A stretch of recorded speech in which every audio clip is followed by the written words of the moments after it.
Hey Optimancers, Chris here. So I have talked about every wizard spell in the game, and if we are talking about some of the other classes that can get access to wizard spells, we are talking about the same spells.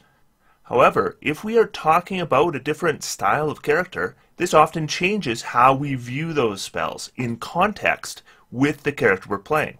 For example, if I am playing an Eldritch Knight with a two-handed sword that's going to be going into the middle of combat, the middle of the enemies, I'm looking at spells very differently than if I am playing a wizard that's hanging out behind the party. We also have to look at context differently when we're talking about access to these spells. When I look at something like a Fireball spell at 5th level and looking at a Fireball spell at 13th level, I'm seeing two very different contexts for the same spell. Finally, the two main subclasses that get access to wizard spells, Arcane Tricksters and Eldritch Knights, have limited selections. They can only select from certain schools, except for a few choices that they make. And today I want to look at the Eldritch Knight, because when you are making an Eldritch Knight, it's a good idea to know beforehand what is available to you. Knowing what spells you will be selecting can impact how you make a good and effective Eldritch Knight character. But before we do that, I want to recognize some of my patrons. I have a Patreon. The link is in the video description. Take a look if you're interested. But today I want to recognize some of my Archmage level patrons. These patrons help out a tremendous amount with my ability to continue to do videos and create content. And today I want to call out specifically Airhead, Alistair, James Sprague, Thomas Barrero, Jonathan Haynes, and Mike Gapik.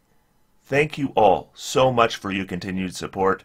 I truly appreciate it. And thank you to all my patrons for your continued support. But now, let's get into our discussion about Eldritch Knights.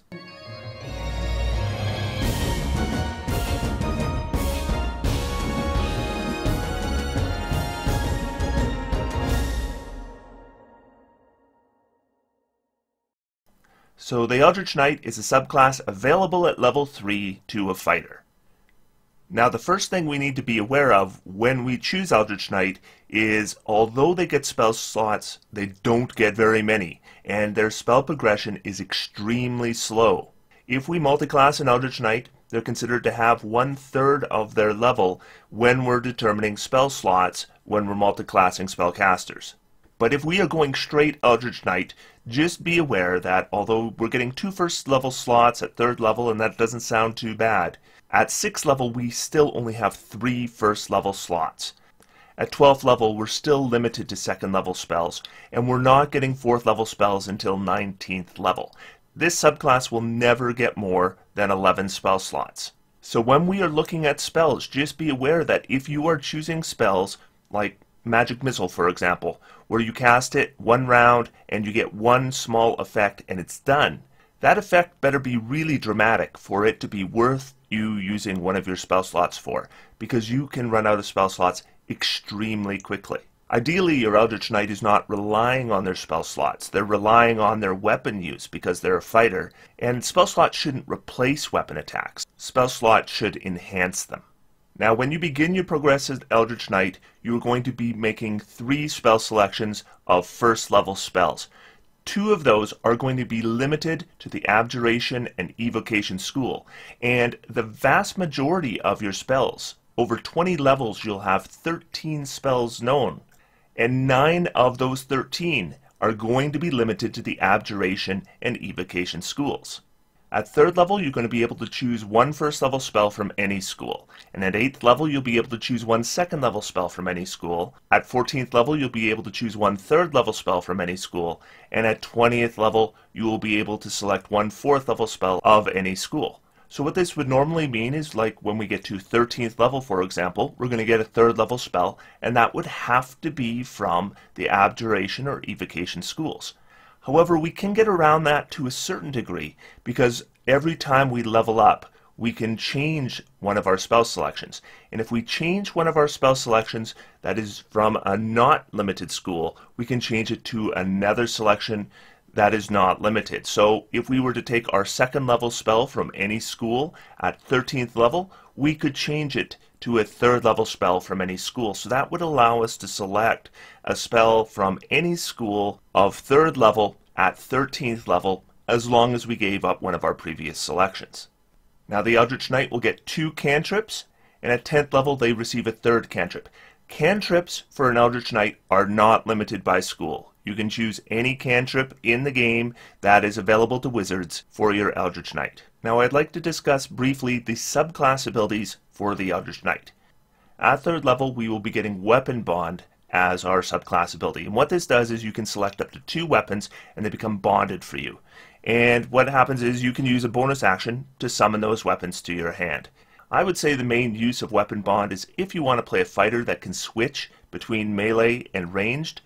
Weapon Bond could be useful because we are limited to 1 interact with an object around. So if we're going to drop our bow to draw our sword, we can move and we don't have to worry about the bow. We can resummon it with a bonus action. The other way we might use Weapon Bond effectively is if we are using thrown weapons, because normally with thrown weapons we can only benefit from extra attack to a very limited degree. Even if we're holding a javelin, if we throw it, we can draw 1 additional javelin. So if we are 11th level and we have 3 attacks per turn, that's not going to help us out. But with Weapon Bond, we could potentially get 1 additional javelin.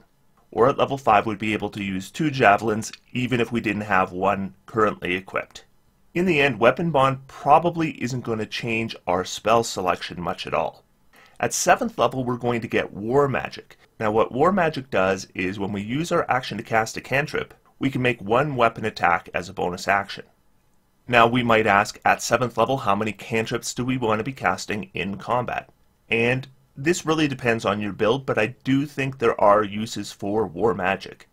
And when we talk about cantrips, I will talk about that a little bit more. And then at 10th level, we're going to get Eldritch Strike. And what this does is if we hit a creature with a weapon, it's going to have disadvantage on its next saving throw against a spell we cast before the end of our next turn. So if we hit a creature with a weapon attack, then on our following turn, we might consider casting a spell at them because they're going to have disadvantage on their saving throw. Now the biggest issue with Eldritch Strike, in my opinion, is that at 10th level we are limited to 1st and 2nd level spells. And when we look at Evocation and Abjuration schools, there's not a lot of good saving throw spells in those levels for us to select. However, once we get Eldritch Strike, it's not that many levels before we start getting into 3rd level spells, and then there are some pretty good options. But if we did want to make use of Eldritch Strike, we could use one of our any school options to take advantage of it. Something even like a Tasha's Hideous Laughter might be effective when combined with Eldritch Strike. At 15th level, we get a lovely ability where whenever we use our action surge, we get a free teleport. This is a little bit like a Misty Step because you teleport 30 feet and you need to see the space that you are going to be teleporting to, but it's much better than a Misty Step because it's not using a spell slot, it is not using a leveled spell, which means that we could use another leveled spell on the same turn, and if we are using an action surge, there is a good chance that we would be. And finally, it's not using our bonus action. So that's just a lovely bit of free maneuverability that you're going to get with an Eldritch Knight. And then finally, at 18th level, we get Improved War Magic. And this is just an improvement to War Magic so that even if we're casting a spell that's not a cantrip, we would get that weapon attack as a bonus action. None of these abilities are super powerful. Remember that we shouldn't be comparing these subclass abilities to other subclass abilities for Fighter, because with spells, we're getting so much more. Compare the spells to what other fighter subclasses get, and that's going to give you a better view. And then all this stuff is just on top of that. That's why I think Eldritch Knight is such a strong choice for a fighter subclass. So I want to talk a little bit about cantrips and which cantrips I think work well for an Eldritch Knight. The first one I want to talk about is Blade Ward. Now what Blade Ward does is it requires your action to cast, and it's going to give you resistance against bludgeoning, piercing, and slashing damage dealt by weapon attacks. Remember that most creatures that have natural attacks, those are treated as weapon attacks by the rules, so Blade Ward would apply. Now normally I don't think this is a very good spell. Who wants to use their action and do nothing else on their turn and still take damage from enemies? But Remember, we are an Eldritch Knight, and with an Eldritch Knight, at level 7, we can cast a Cantrip and still get a weapon attack. So if we were normally attacking twice in a turn, with Blade Ward we could get resistance to damage and we would be reduced to attacking once in a turn. Not necessarily something I'd be doing every round, but certainly something I would be doing if I expect to be taking lots of damage on my turn. Now, I probably wouldn't be selecting this at 3rd level, because if we select this at 3rd level, then we really can't do much else on our turn. But as a 10th level selection, I would totally consider Blade Ward. The second cantrip I want to talk about is Booming Blade. Now, if I am allowed access to Sword Coast Adventure's Guide for spell selections, Booming Blade is almost a must-have for an Eldritch Knight. At level 3, this is probably just straight out better than doing the attack action. Because although you aren't guaranteed to do extra damage with the Booming Blade, at least there's a chance, and worst case scenario, you have a regular weapon attack that you would have had with your attack action anyway. Obviously, if we're using something like Polearm Master, Booming Blade is less effective then because we're giving up our bonus action attack. But what Booming Blade does work with is again our level 7 ability. War Magic does go off when we use Booming Blade, so at level 7, when we might normally be attacking twice a round, we could potentially do a Booming Blade plus a regular weapon attack on our turn, and we might not be giving up any attacks, and Booming Blade at level 7 is definitely doing extra damage. The other really nice thing about Booming Blade is it does scale with level, so when we get to level 5, when we get to level 11, when we get to level 17, Booming Blade is doing more and more damage. So although we would be giving up additional extra attacks with a fighter, Booming Blade is making up to that to a certain degree by delivering extra damage, and if we believe that the secondary damage is going to take effect, it's probably doing more damage than us just attacking with a weapon. The next cantrip I would recommend for an Eldritch Knight is Green Flame Blade. This follows along the same lines as Booming Blade. It is definitely a cantrip I think is kind of a must-have for an Eldritch Knight if we have access to Sword Coast Adventure's Guide. Green Flame Blade, like Booming Blade, isn't necessarily going to be doing more damage before level 5, but after level 5 it does for sure, and at level 11, 17 it's going to scale more. And the really nice thing about Green Flame Blade that Booming Blade doesn't get is that with Green Flame Blade we know before we make the attack if the secondary damage is going to apply. The disadvantage of Green Flame Blade over Booming Blade is Green Flame Blade is going to depend on our intelligence to a certain degree. Now ideally with an Eldritch Knight we're going to have an intelligence bonus, so Green Flame Blade should still be beneficial to us before level 5, but because the scaling damage for Green Flame Blade is delivered in d8s rather than on our intelligence bonus, regardless of our intelligence, Green Flame Blade is going to scale at a good rate. Light is a strong cantrip for any caster and certainly for an Eldritch Knight, especially if you don't have dark vision. If you have, say, a sword and a shield, it is going to be very difficult for you to get a light source. Are you going to be carrying a lantern? Are you going to be carrying a torch? Well, not if you want to carry a sword. Now, you can do some interacts where you drop the torch, draw your sword, but then you can't have your sword for reaction attacks. Casting light on your shield, for example, just makes things a lot easier. Mending is a cantrip that could be very useful for a character that is relying heavily on equipment, like a fighter.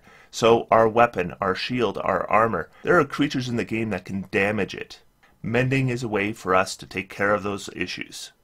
Whenever somebody is asking for cantrip advice and Minor Illusion is available, I always recommend it. Minor Illusion is very versatile. I've got an entire video on Minor Illusion. The quick version is Minor Illusion is a great way to impact what can be seen on the battlefield, and for us to be able to use those kinds of interactions and still get a weapon attack once we reach level 7 is pretty useful.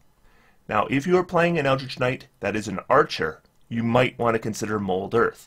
Mold Earth is a way that you can create cover on the battlefield, and cover, especially for archers, is very useful. And remember again, once we get to level 7, we could potentially create that cover and still get a weapon attack. Firebolt is another cantrip I might consider on Eldritch Knight. Now, if my character is good at ranged attacks, I'm never going to take Firebolt. But if we have a character that has a shield equipped and really doesn't have much in the way of ranged options, then Firebolt is a reasonable selection. The range of Firebolt is excellent at 120 feet, And remember, this spell is going to scale at the same rate it would if you were a full spellcaster. The damage you're going to be doing with Firebolt is never going to be great, but if a creature is so far away that you could do nothing, I'll do a Firebolt over nothing. And if we use our action to cast a Firebolt, remember too that we can then use our bonus action after level 7 to throw a weapon as well, so if we are in range, we can do more than just the Firebolt. The final cantrip I want to talk about is Shocking Grasp. This is a cantrip that I never take on a wizard and I would never recommend for a wizard. But for an Eldritch Knight, I would consider a Shocking Grasp, especially if we don't have access to non-player's handbook material. Shocking Grasp is a melee spell attack, and it does moderate damage to an enemy, probably much less than if we took the attack action. The reason we might want to consider Shocking Grasp is because it removes the ability of the target to take reactions until the start of its next turn. The reason why we might want to do this as a fighter is we are often up ahead in the midst of the enemies while our spellcasters are well back. And what is the worst thing for a spellcaster? Counterspell, by far. Shocking Grasp removes an ability of an enemy to use Counterspell. So if we're talking about our first level spell selections, let's talk about the Abjuration and Evocation choices first. And the very first one on our alphabetical list is Absorb Elements, and that is an absolutely fantastic selection for any Eldritch Knight. Absorb Elements is a spell I would probably be looking at taking even if it wasn't from the Abjuration school, but because it is, it's an absolute fantastic choice assuming Xanathar's is available to you. Especially if you are a melee character. Remember, Absorb Elements isn't just giving you resistance to a damage type, it's also adding to your damage on the following turn. This is an effect that not all wizards are going to be able to take advantage of, but you as a fighter will be. The absolute must-have, in my opinion, for any Eldritch Knight is Shield. Shield, of course, is Player's Handbook, so any Eldritch Knight can take it, and you should absolutely take it. +5 armor class until the beginning of your next turn is amazing as a reaction. Now, one thing to keep in mind for both Absorb Elements and Shield is they both have components of verbal and somatic. Verbal shouldn't be a problem unless you're in a silence or something, but somatic could be. If you have a character that is using a sword and shield, Absorb Elements and Shield will not be something you can cast if you have your sword out. And because they are reactions, we're not casting them on our turn, so dropping your sword is not an option. This means if you want to take advantage of these spells, you either need to not be using a shield and a weapon, or you need to have the Warcaster feat. Regardless of that, I still highly recommend both spells, and if you need to take the Warcaster feat, you should probably take it anyway, because being able to do things like Booming Blade as your opportunity attack is also really good.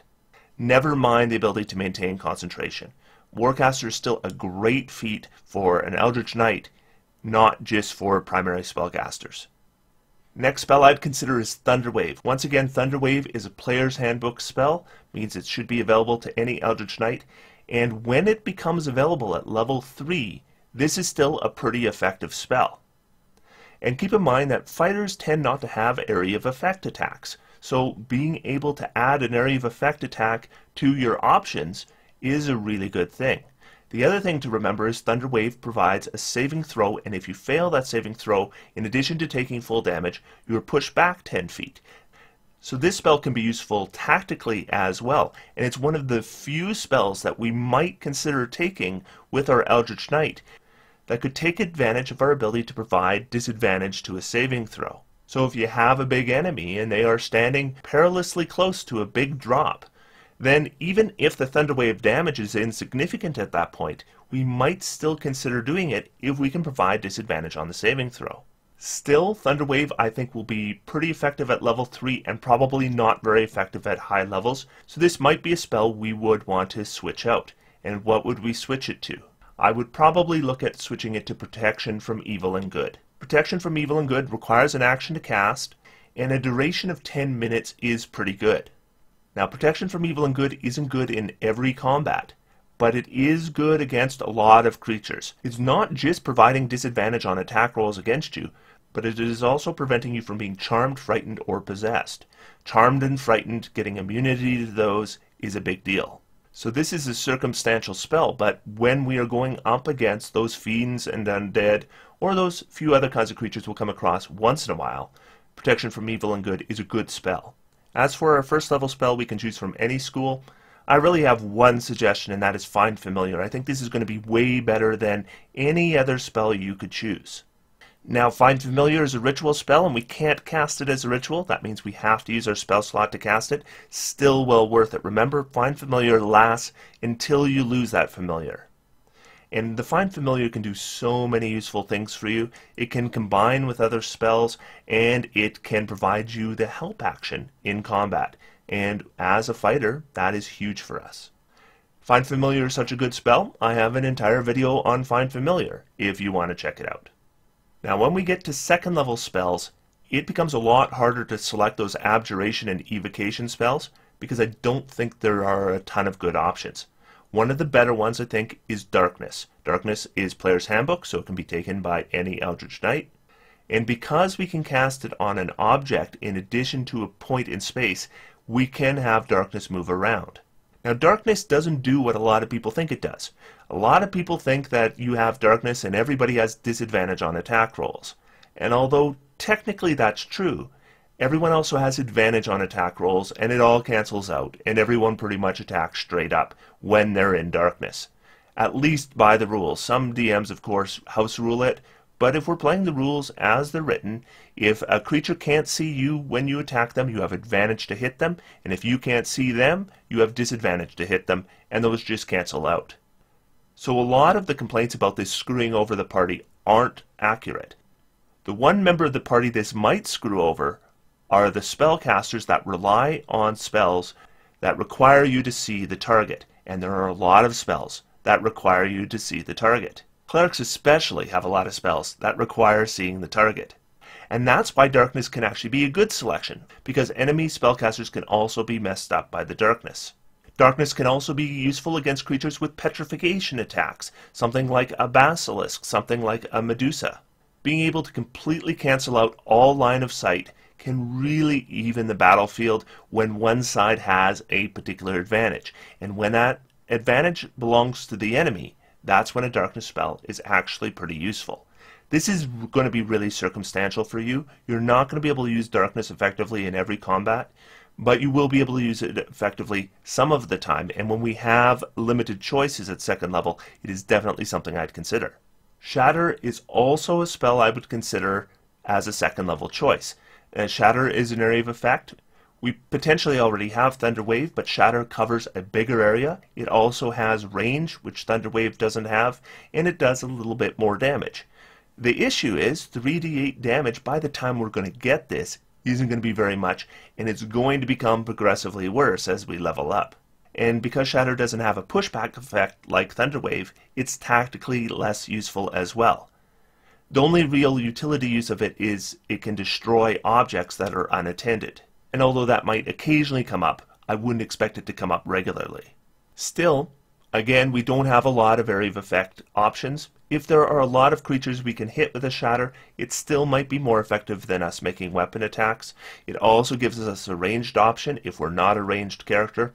And finally, we don't have a lot of options at second level. And if we are stuck with Player's Handbook, Shatter and Darkness are really it for your Abjuration and Evocation spells in terms of things that might be effective. However, if we have access to Xanathars, I do think Warding Wind is probably your best selection for an Eldritch Knight for second level spells within the Abjuration and Evocation schools. Warding Wind has a good duration at 10 minutes, and it does a number of things. It deafens you and creatures in the area. This really doesn't do a lot except prevent ability checks that rely on hearing. It extinguishes unprotected flames in the area that are torch size or smaller. This might occasionally be effective. It might occasionally be a pain in the neck too, so not a big deal there. It hedges out vapor, gas, and fog that can be dispersed by a strong wind. So this is a way that we can deal with things like a stinking cloud, for example. The area is difficult terrain for creatures other than you. This is a tactical advantage for us. We get full movement. Enemies near us are not getting full movement. And finally, the attack rolls of ranged weapon attacks have disadvantage if the attacks pass in or out of the wind. So this doesn't just provide disadvantage on ranged attacks against us. Depending on our positioning, we can also protect other party members with this. As long as we or the 10-foot radius area around us is in between the archer and their target, they will have disadvantage. This is something that could be very effective for a character, especially if you're tanking for the party. Now when it comes to our open selection for second level, I think there are a lot of good choices. I think web can be a really good choice. It is a great way to prevent enemy movement. It's a good way to impose the restrain condition. When you impose the restrain condition, they have disadvantage on attacks, and you have advantage on attacks against them. Now, one thing to remember about web is that it's not going to impose the restrain condition when you cast it. It only can impose it on the beginning of the creature's turn. So it's not a good way to set up an advantage attack for yourself on that same turn.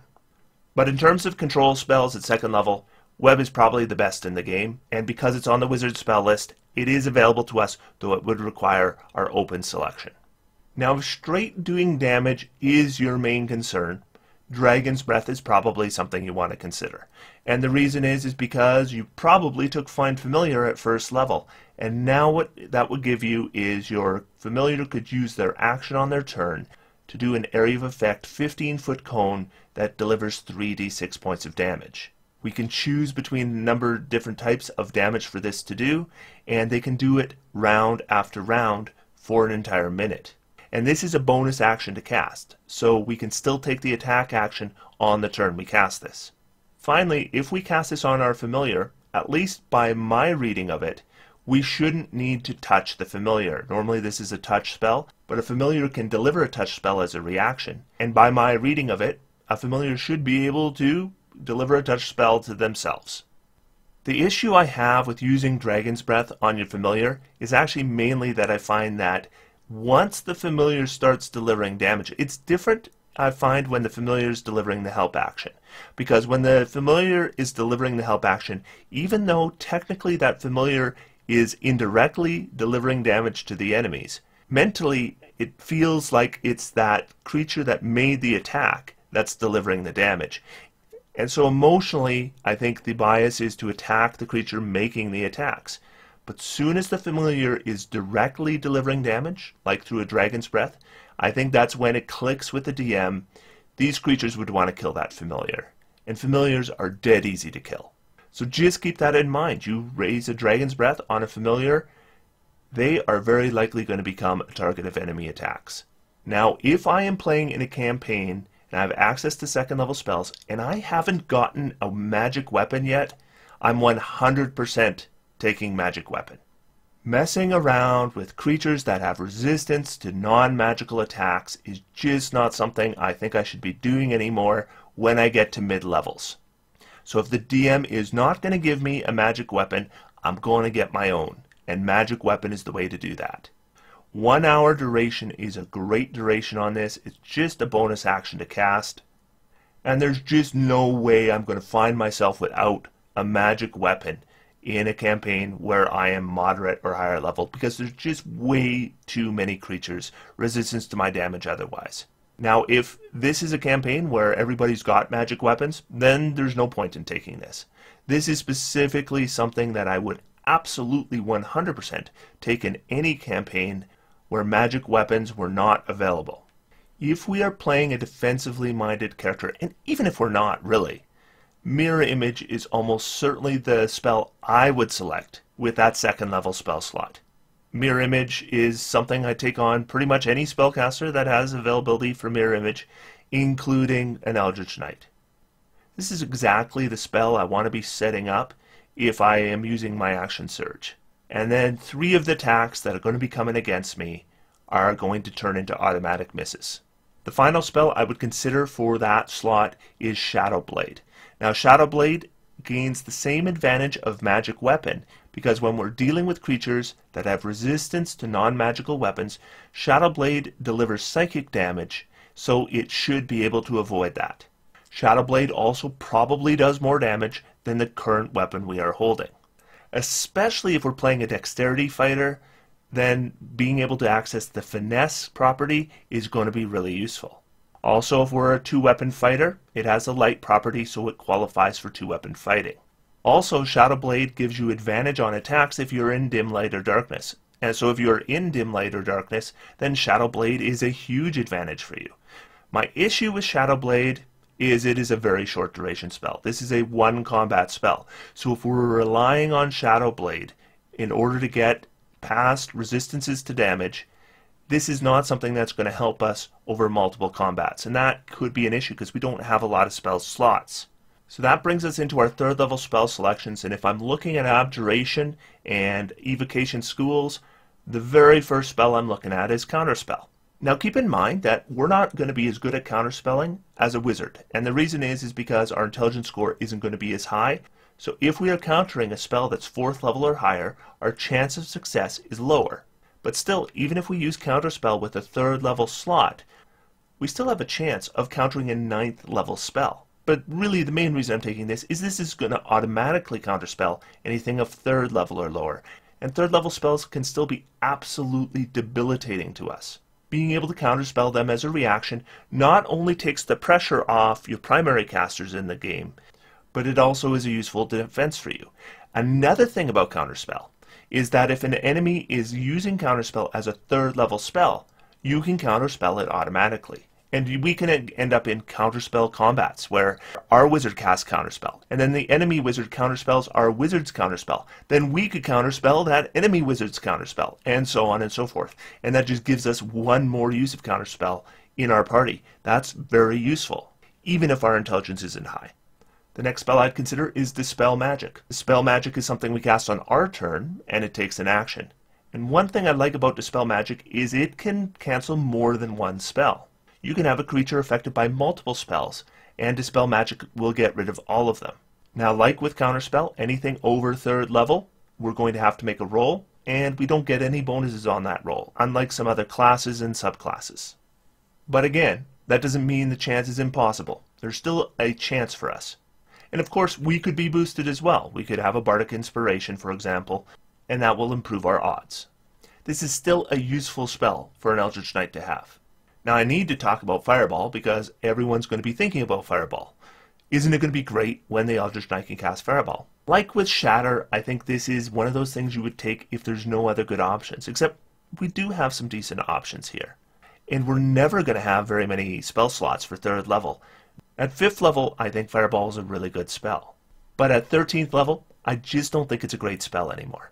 The final spell I want to mention at 3rd level is Nondetection.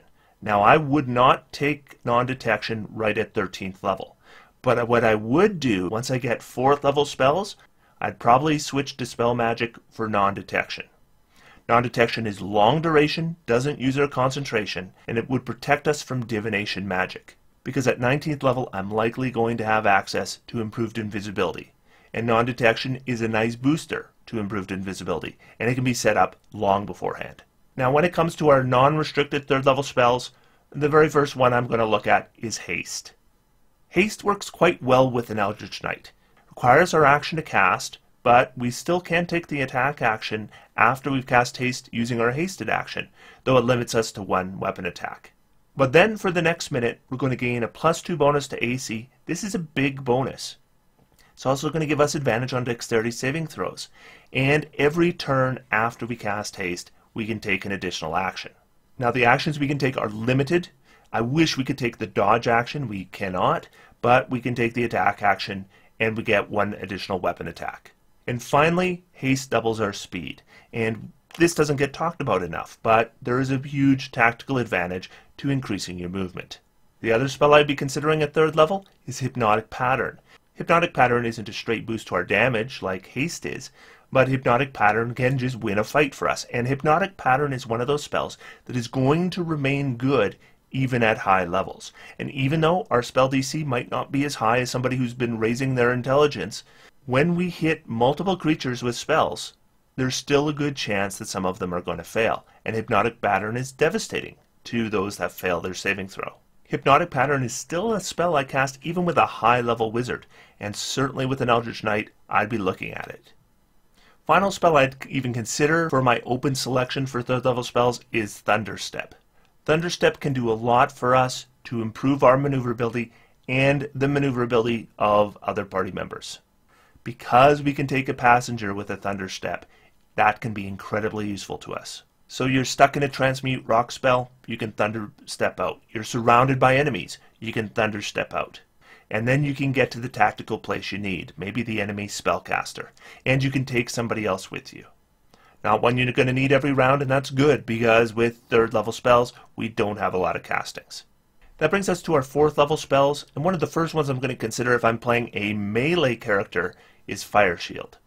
Fire Shield has a good duration and doesn't use our concentration. It's going to give us resistance to either fire damage or frost damage. That's okay, but the big thing is that if you are in melee combat and you're hit with a melee attack by a creature within 5 feet of you, it takes 2d8 fire damage or 2d8 cold damage. And this does not require your reaction like something like a Hellish Rebuke. This is something that can happen again and again and again. Now, if I'm not playing a melee Eldritch Knight, or I'm just looking for other options, another one I would definitely consider is Otiluke's Resilient Sphere. Otiluke's Resilient Sphere is versatile, and what it can do is you're in the middle of a melee combat, and sometimes I've had it where I've played a character or seen a character played where it is supposed to be a tanking character, but it just so happens that the enemies are tough. That ally gets surrounded, and then on their turn, they're wondering what they can do. Otiluke's Resilient Sphere is the answer to that question. Otiluke's Resilient Sphere can also protect another party member, so if you are playing a ranged character and some other party member ends up in that situation, you can help them out as well. Technically speaking, you can also use Otiluke's Resilient Sphere offensively. It's going to provide a saving throw, so it's not perfectly reliable, but having that option just increases the versatility of the spell, and that is a good thing. So this is a kind of spell that has enough uses and is still reasonably good at higher levels, so that it is still something I'd absolutely consider even on a very high level fighter. And my 4th level selection for an Eldritch Knight that can be from any school is going to be Greater Invisibility. Almost certainly it's going to be Greater Invisibility. Although spells like Polymorph I talk about being fantastic spells, Polymorph is not a good spell anymore at 19th level, but Greater Invisibility can still be a good spell.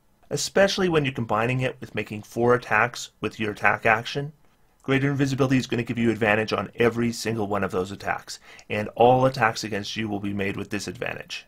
And we can use our Action Surge, and we're going to have multiple uses of Action Surge to set up Greater Invisibility on the first round of combat. And we don't have to sacrifice our attack action that turn.